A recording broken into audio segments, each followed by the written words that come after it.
Hi again. Volvo, formerly Mack Trucks, has in its past expanded and contracted its workforce to meet economic conditions.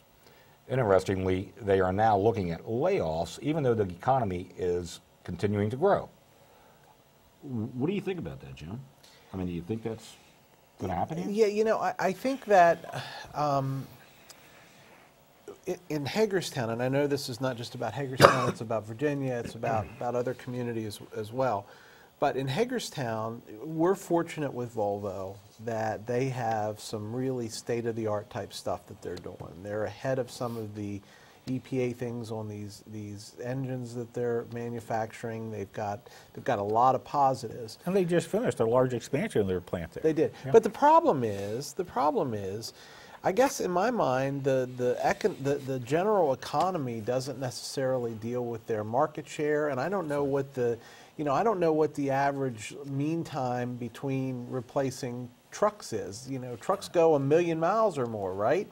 So it would seem to me, even though you get those million a lot quicker, but it would seem to me that maybe there's some natural ebbs and flows in their business, and maybe that's what we're seeing here. Well, they had large layoffs back in 05, 06, I believe. Right, and they built up again after that. did. So that Yeah. would Well, you know what, though, support Mack Trucks have been doing that for years. ever since they've been here, 1950. right? I mean, I had Yeah.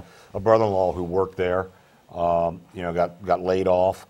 I actually went to work then after like 6 months in the Division of Corrections, worked there for a couple of years and got called back and went back Right. to Mack Truck. I mean, so it's always been a cyclical thing Plus with and minus. Mack Trucks. One of the things though is that, and interestingly enough, and I was looking at this a little bit, one of the comments by Jeffrey Snyder, who works for an investment firm, hit me and it made a lot of sense to me because he was talking about a 12% figure when it comes to reduction and things like that in that market. And he said, a manufacturing recession is not a thing of itself. It is a warning that something in the whole of the economy is very wrong. And you made a point about trucks running for hundreds of thousands of miles, even 1 million miles. Yes, a lot they of do. these trucks, But there's also, trucks need to be replaced on a constant basis. We went through this for the city of Hagerstown, and we had a 10-year replacement plan. Period.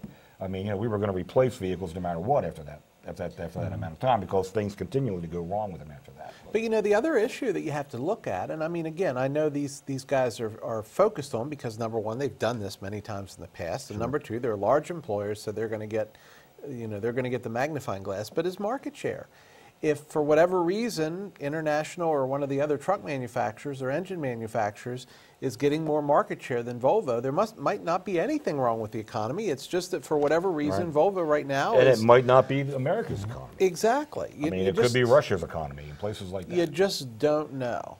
You really just don't know. I think one of the things that would concern me, though, is Bob, you mentioned the city of Hagerstown.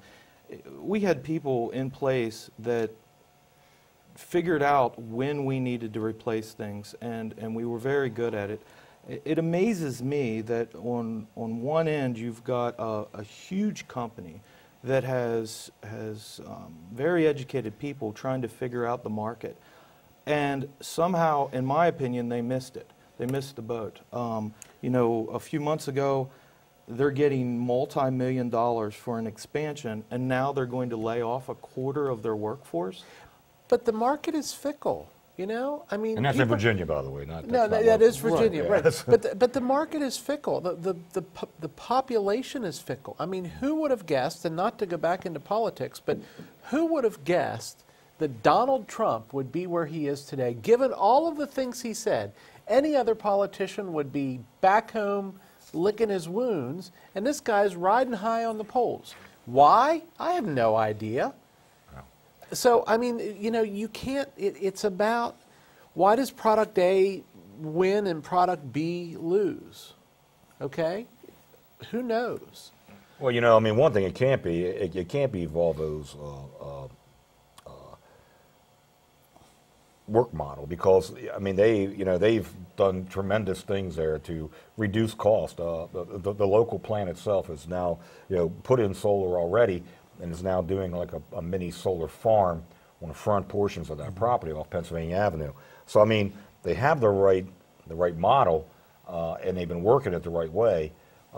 And you know, I think it is all part of a cycle that they're A business cycle. and that's what happens. So, but you know what? And we see that cycle in all sorts of industry, though. It's not just, you know, it's not just trucks. I mean, you see that cycle when it comes to just automobiles in general. I mean, there'll be times where the market is hot. Right now, car sales are at a record peak. Right. Okay. 6 months from now, they won't be. Right. All right. 2 years from now, they may be at a record low. I mean, well, every business has a cycle, Sure it regardless. And I guess my point about the million miles earlier is that maybe the cycle within trucks is more measured in terms of years rather than in months. Because, you know, a lot of businesses that I talk to, they say, oh, well, January is a slow month, but June, July, and August are great, or vice versa.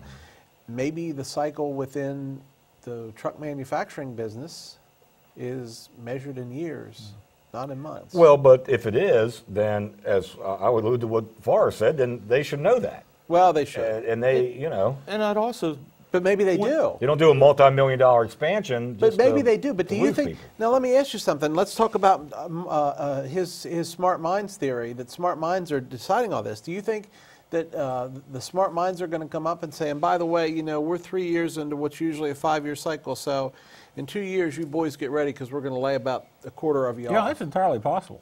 That is entirely possible. At the Lewis Center, the layoffs were announced in 2013, and they're just now happening now. and before again, the end of the I year, just, I 2 don't years know of later. any other organization that lays off a quarter of their workforce and expands a $38 million project.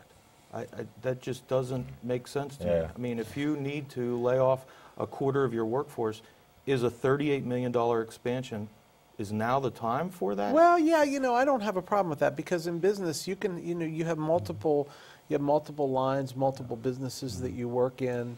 You know, Volvo does a lot of things. You could take any one part of what they do, engines, transmissions, whatever the case may be, truck bodies, and you could compartmentalize that and say, okay, well, Hagerstown does engine research and makes, you know, designs and builds our new engines. Well, we're not going to get into that because there's not a lot of EPA stuff going on. But on this side, the truck bodies is just going crazy, so we need to expand that. So I don't have a problem with that, but it's going to be interesting to see how this shakes out. And I'm amazed, frankly, that nobody has, at least in my mind, brought some kind of analysis as to why this happens on a regular basis at Volvo, other than it's just happening. You know, I'm happy to see Volvo announcing it to begin with, so their workers can begin planning. Because there's so many companies will just lay people off and never announce it. Yeah. You just come in and find yourself shut out of work one day. Right. And also, Volvo is working with the UAW to help these folks out. So at least we've got some humanity going in that. Agreed. Well, and you have local development companies who are also pitching in, Yeah. be it county governments or whatever. But anyway, that's the last word, Carl. You got it again. Coming up, are Hagerstonians really fat and lazy? At least one website thinks so. Please stay tuned.